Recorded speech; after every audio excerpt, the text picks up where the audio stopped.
గోవుల గురించి గోశాలను సేవ ఆర్గనైజేషన్స్ చేసే కార్యక్రమాలు ఏంటి సార్? అంటే ఇప్పుడు వట్టిపోయిన ఆవులు రైతులు అమ్మేస్తున్నారు ఊర్లో. పాలు ఇస్తేనే ఆవు అనుకుంటున్నారు. అసలు ఏంటంటే పాలు ఇవ్వని ఆవు చాలా గొప్పది. పాలు ఇచ్చే ఆవు కన్నా పాలు ఇవ్వని ఆవు చాలా గొప్పది. ఆవు పేడ ఆవు మూత్రంతో 30 ఎకరాలు చేయొచ్చు అనేది మా గురువు చెప్తాడు, సుభాష్ పాలేకర్ గారు. అది నేను ఆచరిస్తున్నాను. అంటే ఒక గ్రాము పేడలో 3 కోట్ల సూక్ష్మజీవులు ఉన్నాయి.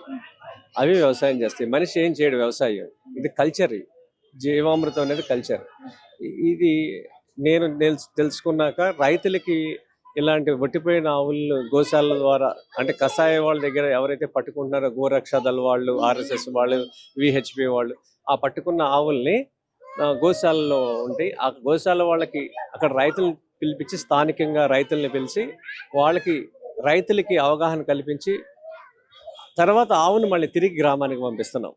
అంటే పేడా మూత్రంతో పంటలు ఎలా పండించాలనేది చెప్తున్నాం అనమాట.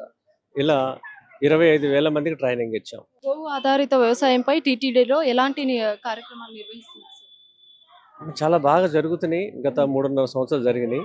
ప్రస్తుతం కొన్నాళ్ళు ఆపారు. ఈ ప్రభుత్వం వచ్చినాక ఇంకా బాగా జరుగుద్ది. దానికి సంబంధించిన పాలకులు కానీ అధికారులు కానీ నేను స్వయంగా వెళ్ళి కలవలేదు. చేస్తారన్న నమ్మకం 100కి 100% ఉన్నది. ఆ రోజు వస్తుంది. కొంత అవగాహన లోపంతో దీన్ని ప్రస్తుతానికి ఆపడం జరిగింది.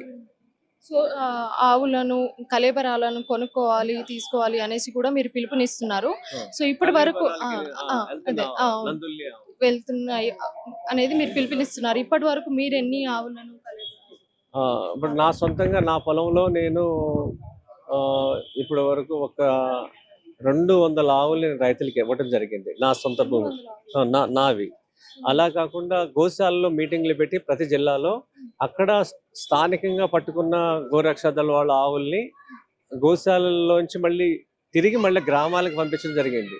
ఈ విధంగా చూసుకుంటే సుమారు ఒక 1000 ఆవులు ఇప్పటి వరకు మనం రైతులకు పంపించడం జరిగింది. దేశీ ఆవు ప్రాముఖ్యత ఏంటిది? గోశాలలో రక్షణ కోసం ఎలాంటి చర్యలు తీసుకోవాలి? దేశీ ఆవు ప్రాముఖ్యత అనేది మానవాళ్ళ మనుగడ కోసం, అది ఈ భూమి మీద ఒక వరం, భగవంతుడు ఇచ్చిన వరం దేశీ ఆవు అనేది. దీన్ని మనం ఇలాంటి తరహాగా ఇంకో ప్రాణి లేదు.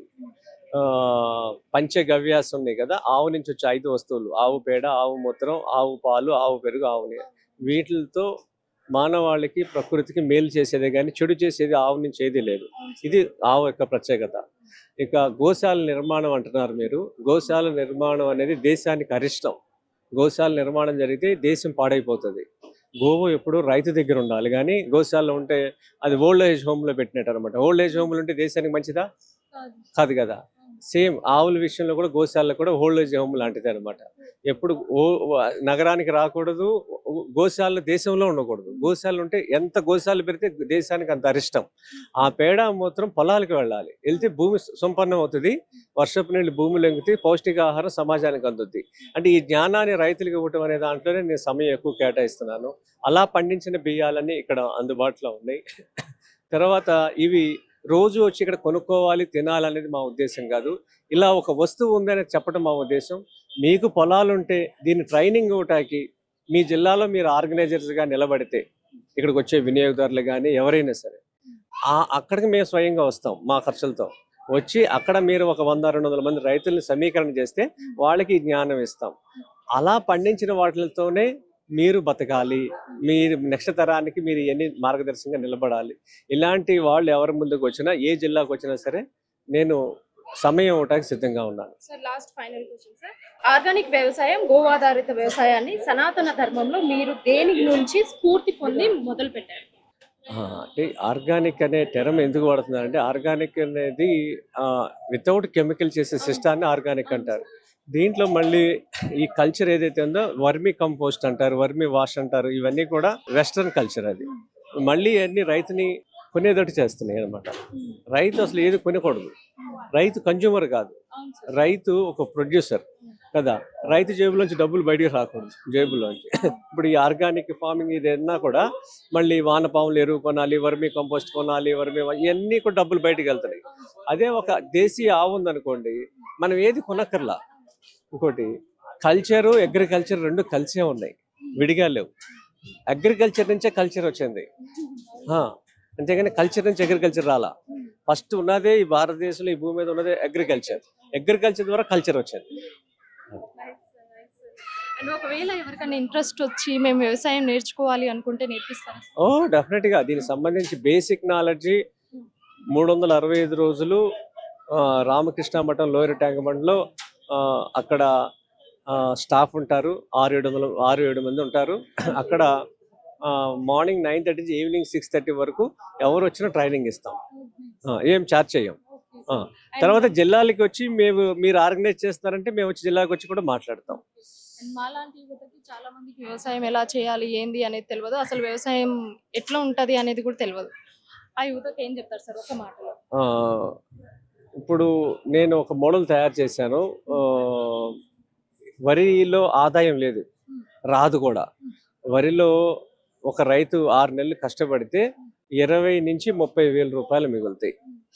అదే ఇప్పుడు నేను వరిని కాకుండా 5 లేయర్ మోడల్ మీద నేను రీసెర్చ్ చేస్తున్నాను ఒక 4.5 సంవత్సరాల నుంచి. దీనిలో అంటే మన కంచంలో ఏమున్నాయో అవన్నీ మన పంట పొలంలో ఉంటాయి. ఇప్పుడు ఏం చేస్తున్నారు, ఒక వరి పండిస్తున్నారు, తతిమాయన్ని బయట కొనుక్కుంటున్నారు. అలా కాకుండా ఉప్పు పండించలేం కాబట్టి తతిమాయన్ని మన పొలంలోనే ఉంటాయి. అది నేను చేసేది.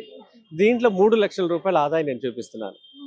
30,000 వచ్చే చోట 3 లక్షలు. ఇది డిసెంబర్ 15 నుంచి జనవరి 15 వరకు 1 మంత్ కృష్ణా జిల్లాలో నా వ్యవసాయ క్షేత్రంలో ఎవరు వచ్చినా నేను ట్రైనింగ్ ఇస్తాను, లైవ్ చూపిస్తా. అక్కడ రావచ్చు మీరు. దీన్ని మీరు మీ సామాజిక బాధ్యతగా మీ ఛానల్ వాళ్ళు రిజిస్ట్రేషన్ పెట్టండి. డిసెంబర్ 15 నుంచి జనవరి 15 వరకు పెట్టి రిజిస్ట్రేషన్ స్టార్ట్ చేసుకోండి. అసలు మిమ్మల్ని ఎంతమంది ఫాలో అవుతున్నారు కూడా మీకు వస్తుంది. ఇప్పుడు నాది మిఠాయి షాపు, నేను మిఠాయిలు అమ్ముకుంటే బతకాలి. వ్యవసాయం గురించి నేను ఎందుకు మాట్లాడాలి కదా. ఇది సామాజిక బాధ్యత. మీరు కూడా మీ సామాజిక బాధ్యతగా ఈ వ్యవసాయాన్ని ముందుకు తీసుకెళ్లాలంటే మీ కాంట్రిబ్యూషన్ ఏంటి, రిజిస్ట్రేషన్ చేసుకుంటే రమ్మనండి. చేసుకుంటే నేను ఆ నెల రోజుల్లో ఎంతమంది వచ్చినా నేను ఎక్స్ప్లెయిన్ చేస్తా. చూస్తే నమ్ముతారు సిద్ధాంతాన్ని, చూడకపోతే నమ్మరు. అది